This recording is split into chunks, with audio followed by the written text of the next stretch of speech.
Salut la team, j'espère que vous allez bien. Aujourd'hui, nous allons nous intéresser au service. Alors, j'ai décidé de couper la vidéo service en deux parties.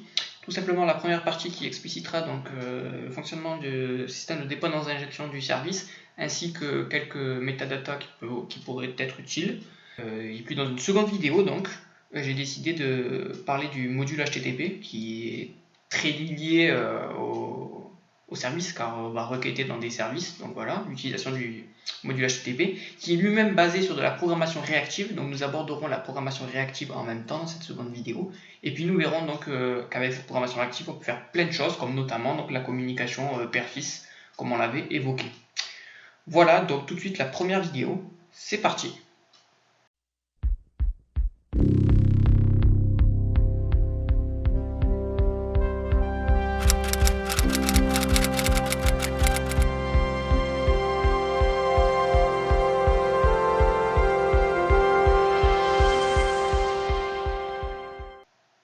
Donc dans cette première partie, nous allons expliquer le système de dépendance d'injection en créant tout simplement un service que nous allons utiliser aussi bien dans le composant parent que enfant.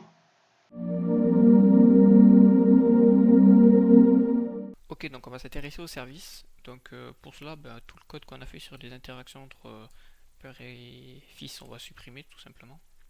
De toute façon, j'ai fait une branche pour qu'il conserve, vous pourrez y accéder. Voilà, globalement, je ferai une branche par chapitre. Donc là, on laisse juste l'import, on supprime tout. Donc vous verrez sur le guide, ça sera Angular 2 tutoriel très certainement, que ça s'appellera le repository. Et au niveau des templates, pareil, on supprime tout. Voilà. Là, on supprime. On n'oublie pas de mettre l'enfant quand même. Voilà, donc là ça devrait compiler déjà. Oups, pardon. Ok, donc ça compile, c'est nickel. Ok, donc en fait on va utiliser un service à la fois dans le composant fils et parent. Donc pour cela on va commencer par créer un dossier qu'on va appeler services. Là on va créer notre pop dossier, notre pop service, donc un dossier à nouveau qu'on appelle myService. Et là-dedans on va créer notre file, notre service. Donc on récupère ça pour aller plus vite. Voilà. Et donc tout simplement notre service, pour l'instant il ne va rien importer. Voilà. Il s'appelle donc myService. Et voilà. Et il fait rien. Et donc on n'oublie pas, alors quand on déclare un service, en fait on utilise la metadata @injectable toujours. Alors en fait c'est quoi? Mais tout simplement notre service utilise un système de dépendance. Angular utilise un système de dépendance d'injection. Le système de dépendance d'injection, ça permet tout simplement d'avoir une instance dans notre cas, notre service, clé en main. C'est-à-dire que on va pouvoir récupérer une instance sans avoir besoin justement de l'instancier manuellement. Donc et d'instancier toutes ces dépendances dans son constructeur, etc. Tout ça, ça sera fait automatiquement pour nous. Donc c'est super pratique. Et c'est Angular qui est. Le bémol, c'est que c'est Angular qui le fait, donc parfois il faut arriver à comprendre tous les mécanismes qui sont pas forcément très simples. Donc là dans ce cas là on utilise la metadata @injectable en fait, mais dans ce cas là ça pourrait être, on ne pourrait tout simplement ne pas l'utiliser et pourtant utiliser notre service, parce que le @injectable va permettre tout simplement dans le cas où dans notre service on utilise d'autres dépendances. Là c'est pas le cas, mais dans un avenir proche ça risque très certainement d'être le cas, car un service c'est très rare d'utiliser un service sans utiliser de dépendance. Forcément, dans le constructeur, on va vouloir injecter d'autres services ou quoi. Et de modules externes, etc. Et donc, par convention, il vaut mieux le mettre. Donc, on n'oublie pas l'import aussi. Donc, qui est dans Angular Core, bien sûr. Et voilà, donc il vaut mieux le mettre parce que très certainement, dans un futur proche, ça va évoluer et on va devoir injecter notre service. Donc là, on l'appelle myService comme ceci. myService. La convention c'est de faire un point service et bien sûr l'extension .ts. Ok. Ok. Et donc là, on va tout simplement l'importer déjà dans l'app component. Donc c'est comme pour le child component, sauf que là, ça sera myService, qui est dans service, qui est dans myService, avec une minuscule là, et qui est donc, qui s'appelle donc myService.service. Ok. Voilà. Et donc en fait, pour que tout simplement il rentre dans le cycle de dépendance d'injection, ça se passe au niveau de provider. Donc en fait, c'est un tableau auquel on va pouvoir mettre tous les services à injecter dans notre composant. Dans notre cas, c'est myService. Ensuite, dans le constructeur, il suffit plus qu'à récupérer une instance. Donc pour cela, on fait un private de myService. Alors c'est underscore, toujours la convention quand c'est private. Deux points, qui est de type myService. Voilà. Et donc là, on a une instance en fait. Voilà, donc là tout compile, bon il se passe toujours rien bien sûr, mais on a une instance. Donc c'est-à-dire que là par exemple on a dans onInit par exemple, si je fais ng onInit, donc au moment de l'initialisation du composant ng on, est-ce que je sais écrire init, on va pouvoir voir que tout simplement on l'a, donc on peut faire this.underscore myService.varService, on va l'appeler, on va faire une petite property de service. Voilà, on va console logger ça. Console.log de ça. Et donc dans le service, on va créer ça. On va juste faire une petite string. Donc on va l'appeler... on va la faire publique. Tac, deux points de type string qui prend valeur var service, comme ceci. Et donc là, on va voir que normalement, ça devrait le console loguer. Voilà, donc il est bien console logué. Donc on a déjà les variables accessibles dans l'app component. Alors ce qui est important à noter, voilà, c'est qu'on l'a tout simplement injecté dans le provider de l'app component. Alors qu'est-ce que ça signifie? Ça signifie tout simplement que là, le service va être accessible, va être instancié. Donc au niveau de l'app component, on a une instance du service, mais que cette instance va pouvoir être accessible sur tout l'arbre donc le sous-arbre de app component. Donc c'est-à-dire aussi dans le shield component. Donc là, par exemple, je n'ai pas besoin de le mettre dans le provider, et pourtant, je peux déjà l'utiliser. Donc en faisant exactement la même chose. Et en fait, on va se rendre compte qu'on récupère exactement c'est la même instance en fait. Et c'est là c'est que c'est important de garder ça en mémoire parce que ça va pouvoir nous servir dans beaucoup de cas en fait. Donc on va vous montrer ça. On va faire juste un petit exemple pour vraiment illustrer ça pour que vous le compreniez bien. Il faut par contre faire l'import, ça c'est sûr, sinon il ne pourra pas le trouver. Voilà. Là, on fait un onInit pour qu'il puisse le retrouver. Voilà. Et donc là, on fait ng onInit.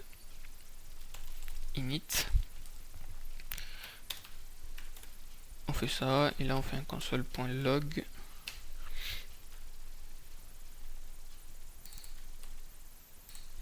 de this.myService. Ok. var service. Voilà. Et donc là, on devrait le console loguer deux fois. Ah oui, il ne trouve pas parce que c'est chemin relatif. Donc c'est ././.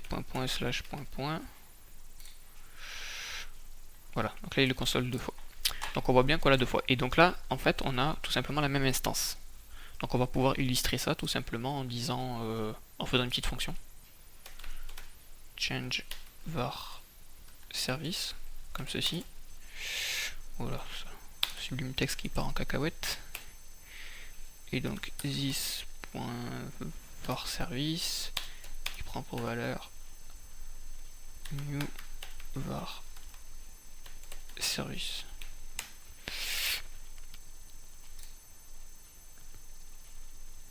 Ok. Et donc là en fait on va faire un petit bouton au niveau du parent. J'ai pas trop d'idées en fait, donc on va faire ça.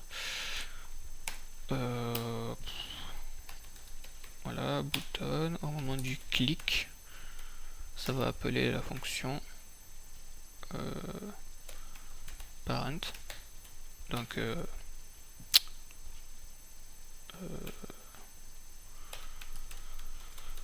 parent function,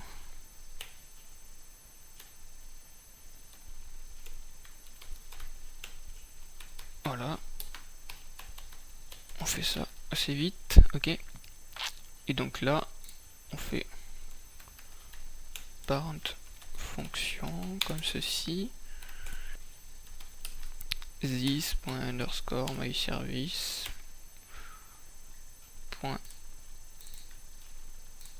change var service, voilà, donc ça va changer le service. Donc ce qu'il faut, c'est vérifier que dans l'enfant, ce qu'on récupère, c'est bien la modification, ça prouvera que c'est la même instance, parce qu'on l'aura donc modifié au niveau de l'app component, et on verra que l'enfant récupère bien la nouvelle valeur aussi. Ben, on va faire tout simplement la même chose, le symétrique, voilà, on va l'appeler receive change,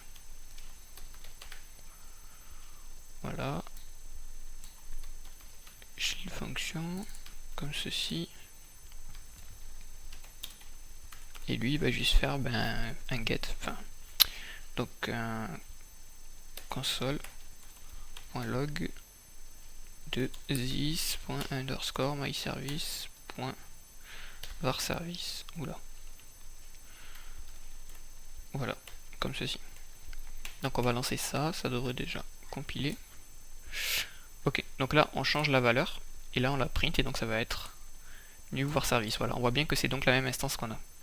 Donc ce qui se passe en fait, c'est qu'à chaque fois qu'on va vouloir un singleton sur l'ensemble de l'application, tout simplement, il suffit de mettre dans le provider du composant principal le service, et donc là on a un singleton sur toute notre application, on utilisera la même instance du service. Si on veut tout simplement ne pas utiliser la même instance, qu'est-ce qu'on fait? On fait ça, tout simplement, on le met là. Et donc là ça va recréer une nouvelle instance. Donc on va voir que cette fois ça ne devrait pas changer la valeur. Donc on fait change, voilà, et on voit bien qu'on a toujours var service et pas new var service qui est tout simplement dans le composant parent. Donc voilà, ça c'était la première chose à noter. Dans cette seconde partie, nous allons aborder donc quelques métadatas qui pourront enrichir nos services. Voilà, ils sont très simples d'utilisation, donc je voulais les aborder.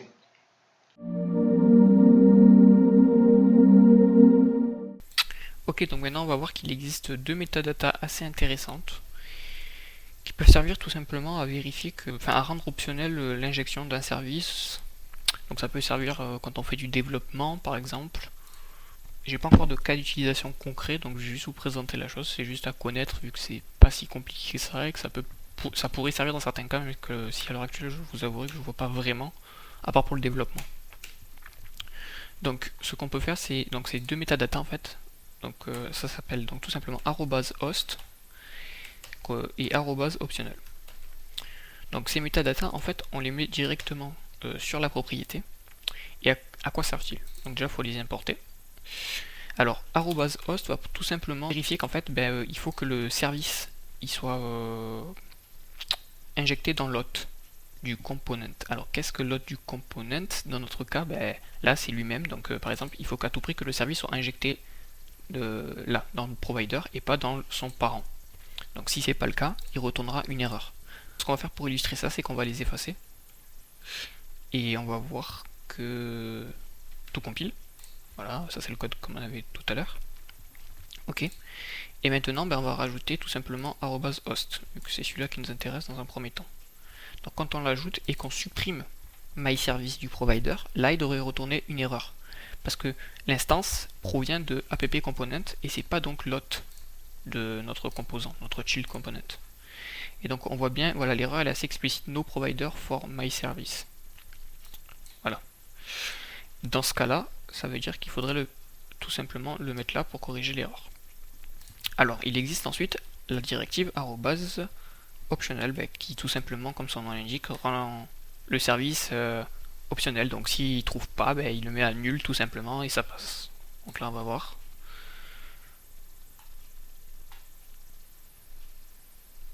Qu'il y a une petite erreur. Oui voilà, donc il peut pas lire. Là c'est pas une erreur en soi, c'est juste qu'il peut pas du coup le lire dans le ng on init. que c'est nul. Donc on va faire comme ceci. Voilà. Et donc là on voit bien que ça passe sans problème. Donc par contre l'autre, ce qui est à noter, c'est que l'autre ça peut être tout simplement l'autre composant si au niveau du template on l'injecte dans un autre composant. Donc je m'explique. Si par exemple dans le composant parent on crée un shield 2 comme ceci,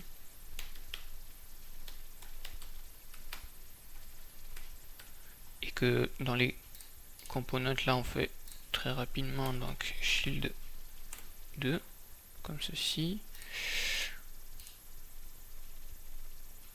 voilà, on fait un new file, on va récupérer le shield, voilà comme ceci. Donc là il va injecter myService, il va s'appeler shield2 component, voilà. Donc tout ça on peut effacer. Là il va l'injecter, voilà, il va faire son travail. Et donc là ah oui, donc shield2.component.ts, on va voir que là ça devrait normalement fonctionner tout normalement. Donc on va voir déjà si ça compile comme ceci. Compile, ok. Donc là il compile. Et donc si on revient là. Ok, donc là ici on renomme le sélecteur shield2. On fait un petit template simple qu'on appelle